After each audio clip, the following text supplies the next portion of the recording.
Today is Wednesday, June 10th, 2020, and I'm attorney Mark Nicholson with the Nicholson Nugget, the official newsletter of the law office of Mark Nicholson. And today I'm here with, go ahead and say your name. Hi there, I'm attorney Jordan Kidd. Thanks so much for having me, Mark. Excited to be here today. You're very, very welcome. And she is an attorney with, go ahead and say what firm you're with. Sure, I'm with Wagner Reese Law Firm. We're located here in the Indianapolis area, and we do all kinds of different types of personal injury claims, as well as medical malpractice, civil rights, product liability, lots of different items. If something resulted in an injury, we might be able to help you out on it. Awesome. And so you mentioned a lot of different practice areas. What practice area do you focus on? I personally do medical malpractice primarily, also do some general wrongful death and food-borne illness cases, which is a little niche field, but my primary area that I do is medical malpractice. Awesome. And so what is, so people, can get a better understanding, what is medical malpractice? Yeah, that's a great question, and it's actually pretty broad. There's a lot of different types of medical malpractice that we see. We do a lot of birth trauma cases. So if an infant or a mother is injured during the labor and delivery process, we look at a lot of those. Sometimes you'll see a misdiagnosis or a delayed diagnosis from a healthcare provider. We see that a lot as well. You can see medication errors, surgical errors, anesthesia errors. So there's a lot of different areas that this can go into, but primarily what we're looking at is if there is negligence on behalf of a healthcare provider. That's usually going to be a physician or a hospital, but that can extend sometimes to dentists, chiropractors, other types of healthcare providers as well. Oh, wow. So when you mentioned medical malpractice, that just doesn't mean like going to a doctor and a medical. It could be a dentist, which I don't think a lot of people would be aware of that. Absolutely, yeah. And nursing homes as well, we do handle some cases involving nursing home negligence too. So it's a very broad field. In being that it's broad, the laws, though, are kind of specialized. So it does help to have an attorney often look at these cases who has experience in this type of area. Now, you obviously had to go to law school and to become an attorney to practice in this area. What kind of motivated you to go to law school? And a second part of that is why this area of law, and how did you, find this area as your niche?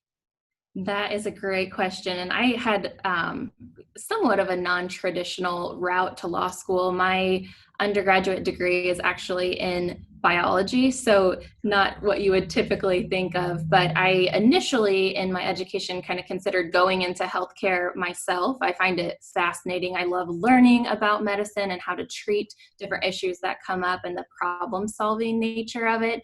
But getting into we did some hands-on stuff with cadaver labs, and I decided that maybe actually the actual practice of medicine might not be something that fits me, suits me. I get a little queasy about that kind of stuff. So I started exploring other options that would allow me to still utilize some of that knowledge, and it led me to law school. And from there, I always had a focus on healthcare law going forward, and ended up pursuing medical malpractice claims for plaintiffs because I just found it to be one of the most rewarding areas. Oftentimes our clients have been through all kinds of physical and emotional trauma, and sometimes it's from things that were preventable. And so to be able to help them get through some of the hardest times in their lives is so rewarding, and it can be very, challenging sometimes to be able to prove those things and to get all the evidence put together, but to be able to help them through that and walk with them through that path it's extremely rewarding for us. Awesome.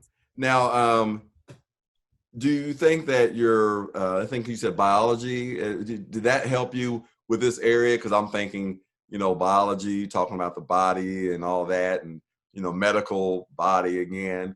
Does that help with your practice? Absolutely. And actually, I spend a lot of time reading medical literature, looking at medical records, and kind of reviewing fact patterns of what my clients have been through, and being able to communicate that, and being able to communicate what went wrong is a really important part of our job. So the biology background definitely does help with that.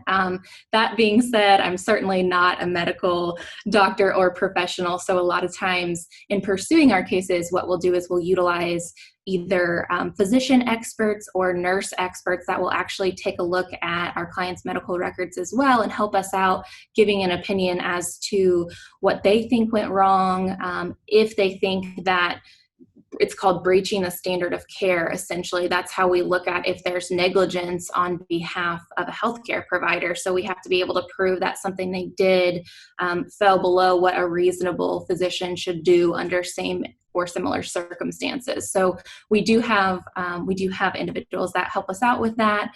And the way that the medical malpractice law is in Indiana, it's interesting. Most types of medical malpractice claims have to go through what's called a medical review panel process. So that process requires 3 independent physicians, or sometimes nurses or other healthcare providers are on there as well, but often physicians, to actually take a look at the claims. We put together a whole submission of evidence for our clients, and any defendants would have the opportunity to do that too. And they make a determination about if they think there was malpractice there, and if they think that malpractice was a factor in the ultimate damages. So because of the fact that we know we have to go through that process, that's why we oftentimes will get a physician or other healthcare provider on board to give us their opinions from the beginning, so we can work up our case with that process in mind.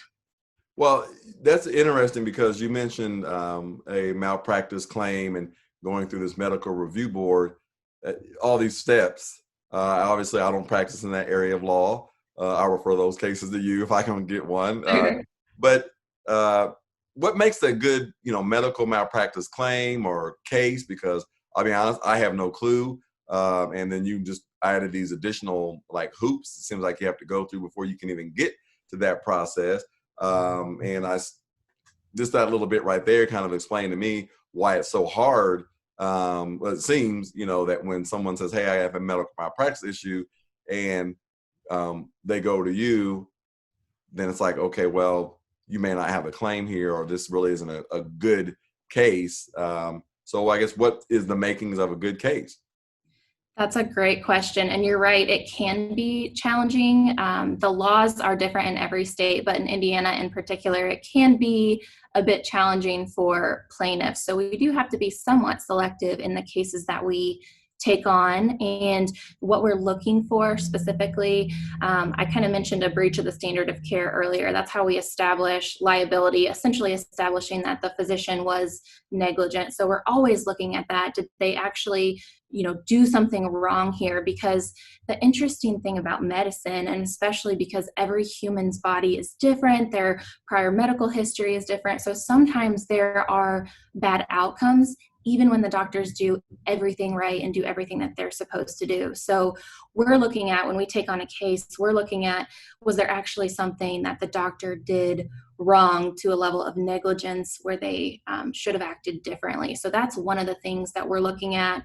We also have to be able to prove that that negligence is a result it caused, essentially, what damages the injured party has. So we have to be able to establish causation there. And then the big one that we look at is damages. And so that is basically the ultimate outcome as far as the injury, the pain and suffering, and the medical bills as well can go into that. If you have to go through an entire separate surgery, you don't end up recovering, you have massive scarring. I mean, those are all really serious problems that an individual can experience, sometimes up into a person passing away from their injuries. So it can be, life or death type situations. But one of the calls that we get a lot of times is a person might say, well, I could have died if I didn't follow up myself. And that can be so, difficult for a person to go through and so trying and so scary. But if we're not able to prove that ultimately there were any damages as a result, sometimes, it wouldn't make sense for us to go through this very long process in the end if we can't prove that there are permanent damages that resulted. So that's one of the big parts that we analyze when we're looking at a medical malpractice case, is how the life was permanently affected. And talking about this same thing about what makes a good case, and people coming to you saying that their life was affected, or if they didn't follow this, they would have lost their life.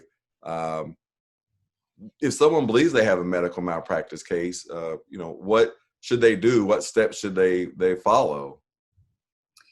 Yeah, so there's a lot of things that you can kind of do on your own even before you have an attorney involvement. And sometimes these type of cases start developing and something might be going wrong and you're not exactly sure what the ultimate outcome might be yet, but you think, I'm just not sure if what's going on is right here. One of the ways that you can try to protect yourself is to make sure to document everything that's going on. And that might be keeping a journal of doctor's visits, noting in your journal, as soon as you get home from your appointment, I made sure to make sure I mentioned, this and this complaint. I was having these issues. My doctor's aware of it.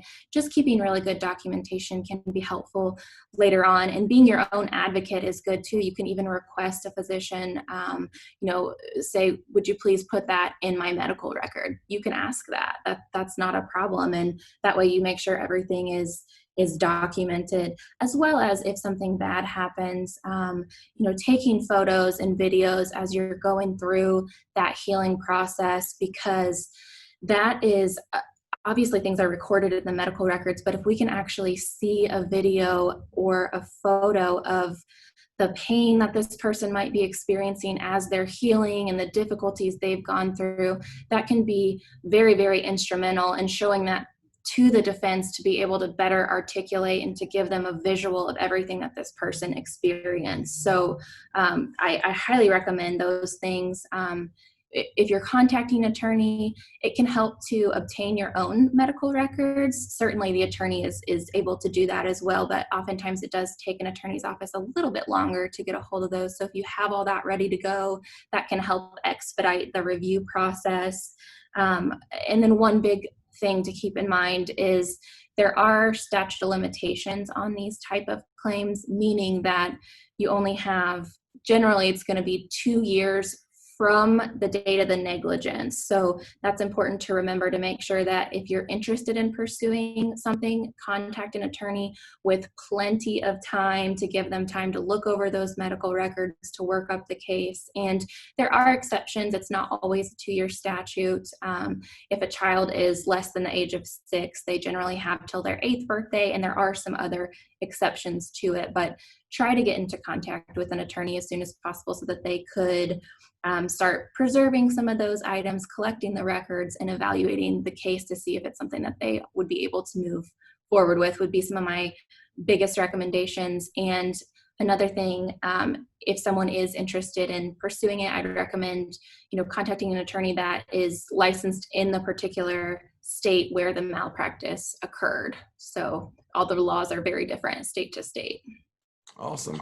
So basically, one of the things people need to be aware of if they do have what they believe is a medical malpractice case is the statute of limitations, obviously, that in that 2 years, and then, document, as much as they can about what's going on, how they're feeling, what the doctors are doing or not doing.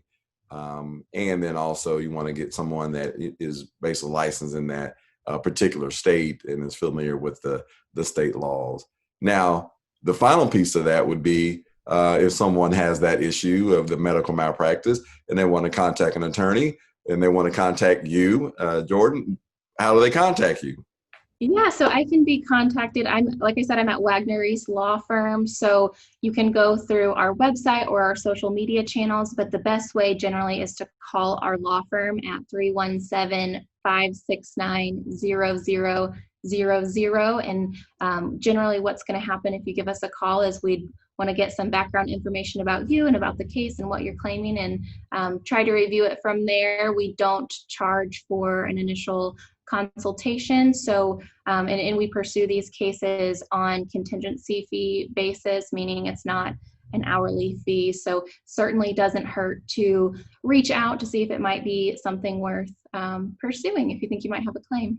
Awesome. Now, is there anything else that you would like to say before we leave? I think that about covers it. I love what I do every day, and it's so interesting. I feel very blessed to be able to do what I do and to fight for individuals who might have been, hurt in medical malpractice cases. So certainly, love the opportunity to review cases from your office and any cases that might come in. So thank you so much for having me on today. That's my pleasure. Thank you very much, and I appreciate the work that you do. Oh, absolutely. Bye. Thanks, Mark.